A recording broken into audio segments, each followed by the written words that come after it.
Saya lah, saya kalau tuan-tuan saya tak tahu, mungkin lebih besar, mungkin jauh lebih pengalamannya. Saya teringat lagi waktu ayah saya kecil-kecil dulu, ayah kalau potong ayam, kurang-kurang tidak paling cepat pun 10 minit lah ayam tadi bergutik, pusing sana pusing sini, melompat sana melompat sini. Saya dengan saya biasa main kejar-kejar dengan ayam tu. Ayam tu melompat-lompat, ayam tu bukan lagi daripada saya sebab dia menahan sakit nak mati tu. Tu lompat. Jadi dah lepas 10 minit, paling cepat 10 minit. Biasanya 10 minit lah. Tapi ayam KFC tadi lepas je sembelih, jangan kata 10 minit, jangan kata 8 minit, jangan kata 5 minit, seminit pun tak sampai, terus masuk dekat air panas. Saya nak tanya tuan-tuan, ayam tadi mati sebab sembelih ke mati sebab air panas? Kalau katalah ayam tadi mati sebab sembelih, halal. Kalau katalah ayam tadi masuk dekat dalam air panas, mati sebab air panas tadi, apa jadi dia? Halal lagi ke? Halalan thayyiban ke? Tak ada. Jadi bangkai. Itu satu bab kita lihat. Satu bab yang lain pula, seorang sahabat saya kerja kat KFC, dia kata, saya tanya ni, dia punya tepung ni daripada mana ni? Tepung dia betul-betul datang daripada Amerika dan tak ada seorang pun tahu apa bahan dekat tepung tu. Sampai hari ni bahannya tidak diketahui apa campurannya, wallahu a'lam. Tu nak cakap macam mana tu? Walaupun ada dekat kedai tulis tepung KFC lah, tepung apa, bukan tepung tu yang digunakan dekat KFC, tak. Tepung tu saja kita tak tahu apa bahan dia. Ayam tu saja, belum kita sentuh tentang masalah boikot. Yusuf Qaradawi sendiri mengeluarkan fatwa bila tika mana seorang itu membeli barang-barangan daripada Yahudi RM1, sama seperti dia telah membelikan sebutir peluru untuk Yahudi membunuh umat Islam. Saya tu hantar SMS kepada semua sahabat-sahabat saya, termasuk abang-abang saya dan sebagainya. Apa dia hantar? Ada macam mana saya nak boikot? Dia kata, boikot KFC. KFC sedap.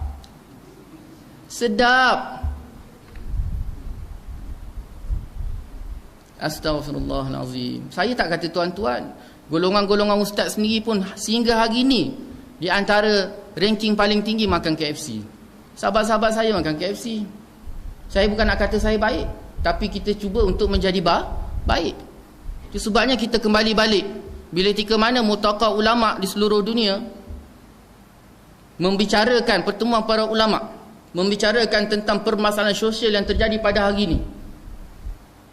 Kenapa teruk sangat? Jangan kata yang kafir dengan cara kafirnya, yang umat Islam ni pun macam tak kenal Allah Ta'ala dah. Bila kata sembahyang, ya sembahyang, tetapi faedah daripada sembahyang tersebut tak memberikan apa-apa efek. Sedangkan sembahyang tadi adalah ibadah kemuncak di antara hamba dengan Allah Subhanahu Wa Ta'ala. Tetapi sembahyang dia, jangan kata yang tak sembahyang, yang sembahyang ni saja bermasalah. Habis Ustaz tak payah sembahyang lah, jangan macam tu. Sembahyang ya sembahyang, yang sembahyang ni saja pun bermasalah. Tidak dapat meletakkan perbuatan sembahyang itu mengikut dalam definisi kehidupan dia seharian. Sedangkan sembahyang tadi memberikan efek kebaikan yang sangat besar pada orang yang melakukannya. Lebih-lebih lagi hari ini, lahir tidak menutup aurat. Kita tak payah cakap, majoriti kebanyakan yang berniaga dekat pasar malam tu tak tutup aurat. Tak tutup aurat tu satu. Orang sembahyang maghrib, Allahu Akbar, Allahu Akbar, ayam 1 kilo, ikan 3 kilo. Kalau katalah menutup aurat tadi saja boleh menjadikan sebab makanan tadi syubhat, apatah lagi bila tika mana dia meninggalkan sembahyang. Na'udzubillah min zalik. Maka kita ni sangat terdedah dengan makanan, dengan pemakanan dan perkara-perkara syubhat. Itu salah satu sebab melahirkan generasi yang penuh dengan penyakit disebabkan pemakanan. Kita ikat balik. Itu sebabnya Allah Subhanahu Wa Taala mendatangkan bulan puasa, bulan Ramadan. Bila diteliti balik bahawa Ramadan tadi adalah penyucian jiwa, lahiriah dan dalaman. Suci balik. Itu sebabnya kalau kita lihat dalam artikel yang saya dapat ni, di antara faedah ataupun hikmah daripada kewajipan solat tersebut adalah bila tika mana perut tadi kosong, maka roh dia akan naik. Naik kenapa? Naik kerana pendekatan roh tersebut dengan Allah Subhanahu wa taala. Itu sebabnya bila kita teliti balik kelebihan, kewajipan ataupun hikmah di sebalik kewajipan fardu berpuasa ini terlalu banyak. Sebagaimana sembahyang, begitu juga puasa. Tetapi kalau katalah kefarduan puasa ini habis saja Ramadan, tidak memberikan apa-apa faedah ataupun merubah seseorang itu menjadi yang terbaik, maka ketika itu puasa dia tidak memberi apa-apa efek. Lapar saja, setakat melepaskan dahaga dan rasa lapar. Lebih daripada tu tak ada.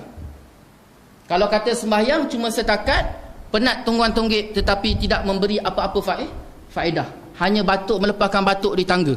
Fardu ya lepas, kewajipan lepas, tetapi tuntutan yang sebenar dikendaki oleh Allah Subhanahu Wa Taala yang namanya la'allakum tattaqun tidak ada. Kita hantar anak pergi sekolah, dia pergi sekolah, alhamdulillah. Dia pergi sekolah tiap-tiap hari, kedatangan penuh, tetapi tak pandai-pandai juga. Apa perasaan kita? Tiap-tiap hari hantar, kasih dia belanja lagi, buku tak cukup beli lagi, pensel tak ada beli, apa saja dia minta beli. Tapi pandainya bila sampai akhir tahun terima buku rekod, lah merah. Tak cukup dengan belajar, hantar lagi kelas malam. Tapi bila dapat rekod saja akhir tahun, merah. Nak kata bodoh tak bodoh. Maknanya faedah daripada dia pergi belajar tersebut tidak ada, cuma setakat lepaskan batuk di tangga. Sedangkan setiap tuntutan daripada Allah Subhanahu Wa Taala ada tujuan dia. Ada tujuan dan ada matlamat. Sebagaimana Allah Subhanahu Wa Taala kata, "Wa ma khalaqtul jinna wal insa illa liya'budun." Dan tidak aku jadikan jin dan manusia tadi kecuali untuk mengabdi dan membesar-besarkanku. Itu tujuan utama Allah Subhanahu Wa Taala menjadikan kita di permukaan bumi Allah Subhanahu Wa Taala. Dalam satu kitab Al-I'timad fil Islam yang dikarang oleh Syekh Fatih Yakan yang meninggal bulan lepas. Bila kata saja Fatih Yakan meninggal, dalam masa yang sama Michael Jackson pun meninggal. Terdetik dalam hati saya. Michael Jackson meninggal, berminggu-minggu keluar berita tentang Michael Jackson tak habis-habis. Macam-macam orang buat upacara untuk meraihkan kematian Michael Jackson. Tapi Syekh Fatih Yakan meninggal, tak ada seorang pun tahu, kecuali keluar dalam harakah sikit aja. Itu pun harakah. Sedangkan kitab yang dikarang Syekh Fatih Yakan yang sangat terkenal, apa erti saya menganut semua orang tahu, tetapi kematian dia tak ada orang tahu. Kurang sangat, terlalu kurang.